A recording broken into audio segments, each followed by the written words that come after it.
Higis pa sa pusong nagpatuloy, kahit ang kalahati nito ay nawala. Hindi lahat ng bayani ay may sandata.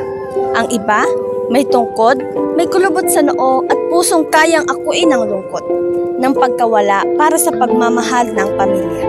Ito ang kwento ni Lola, isang inang iniwan ng kanyang kabiyak, ngunit nanatiling buo para sa mga anak at apo. Araw-araw, ganito ang simula ng umaga ni Lola. Tahimik, paulit-ulit, pero puno ng kabuluhan. Ang bawat sampay, parang alay para sa mga mahal niya sa buhay. Siya si Nanay Erlinda, 63 taong gulang, iniwan ng kanyang asawa noong Mayo 2008. 17 taon na rin ang nakalipas. Amin siyang itinanong kung ilan ang kanyang mga anak. May 7 akong anak. Yung isa namatay noong 2000.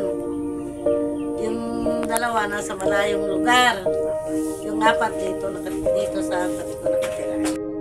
Amin ring itinanong kung ano ang mga ginawa o pinagkakaabalahan niya sa buhay makalipas ang ilang taon na iniwan na siya ng kanyang asawa. Sa bakasyon ako sa Orinta. Isa kong anak.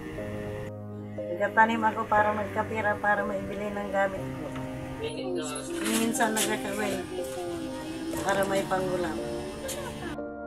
Minsan ginabigyan ako ng mga anak ko kung pumupunta ako sa mga bahay nila.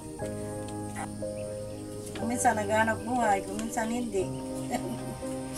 Hindi na kaya. Ito ang kaniyang mga dinadaanan patungo sa mga kabahayan kung saan siya bumibili ng mga pangangailangan. Minsan, ang pagkawala ay hindi katapusan, kundi panibagong simula ng katatagan. Ang tunay na pag-ibig ay hindi natatapos sa kamatayan. Nananatili ito sa alaala, sa puso, at sa gawa.